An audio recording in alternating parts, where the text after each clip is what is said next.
Selain batu empedu, sebetulnya penyakit yang perlu diwaspadai adalah penyakit jantung koroner dan penyakit stroke. Karena penyakit jantung koroner dan penyakit stroke adalah pembunuh nomor satu di dunia. Jadi bukan hanya di Indonesia, tapi di dunia. Selain itu, kalau kolesterol tinggi bisa menyebabkan apa? Bisa menyebabkan darah tinggi juga, bisa menyebabkan diabetes mellitus. Nah, penyakit-penyakit tersebut itu akan selalu berjalan berdampingan kalau memang sudah terjadi kolesterol yang cukup tinggi.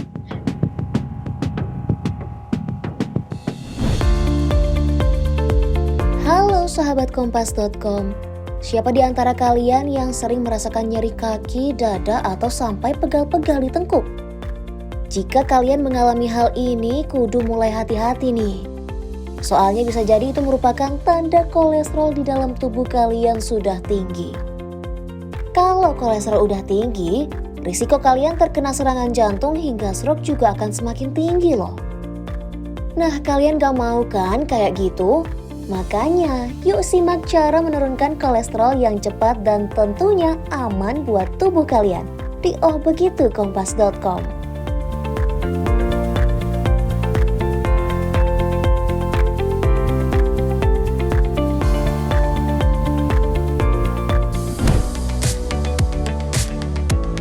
By the way, kolesterol dapat diartikan sebagai zat lemak seperti lilin yang ditemukan di antara lipid dalam darah.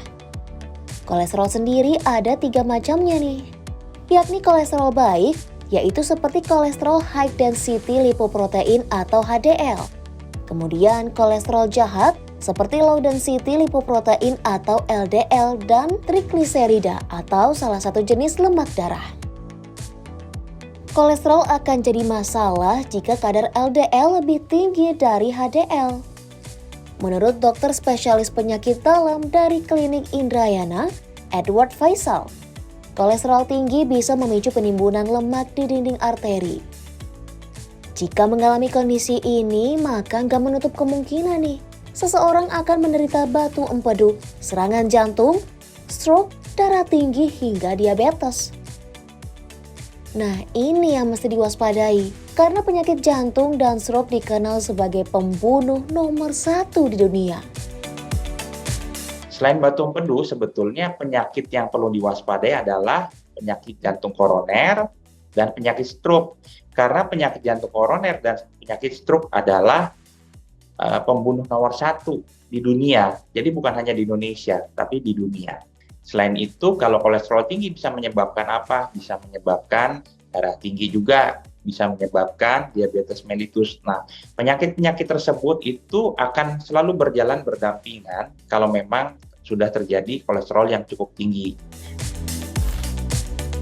Nah, risiko penyakit akibat kolesterol tinggi banyak banget kan? Maka dari itu, kita wajib buat menjaga kesehatan. Salah satunya dengan memantau kadar kolesterol.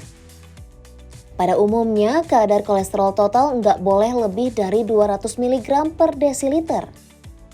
Jika kolesterol di dalam tubuh kalian lebih dari itu, maka kalian perlu menurunkannya ya. Nah, caranya gimana sih?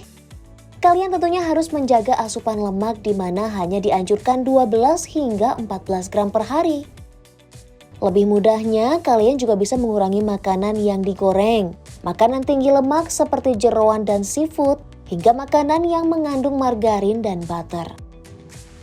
Kalian juga sebaiknya memperbanyak konsumsi serat seperti sayuran dan buah-buahan nih. Gak cuma itu, produk kedelai seperti tempe dan tahu juga bagus buat menurunkan kolesterol jika diolah tanpa banyak memakai minyak goreng. Oh iya, rutin mengonsumsi biji-bijian dan bawang putih juga bisa jadi alternatif lainnya ya. Karena kedua jenis makanan itu memang terbukti ampuh buat menurunkan kolesterol nih. Selain itu, cara lain yang juga efektif menurunkan kolesterol adalah rutin berolahraga. Gak perlu yang berat, cukup dengan intensitas rendah. Beberapa jenis olahraga bisa jadi pilihan nih, seperti berjalan, bersepeda, berenang, dan juga yoga. Memang cenderung ringan hingga aman untuk persendian. Menurut Dr. Edward Faisal juga, lamanya waktu berolahraga ini bisa berkisar antara 30 sampai 45 menit. Cukup gampang lah ya. Untuk olahraga sebetulnya yang disarankan adalah yang low impact, bukan high impact ya. Low impact misalnya jalan, atau naik sepeda, jogging bagi yang mampu ya. Kalau misalnya berat badannya berlebih, kalau saya suruh jogging biasanya lututnya akan bermasalah. Nah, durasi waktu yang diperlukan berapa lama? 30 sampai 45 menit.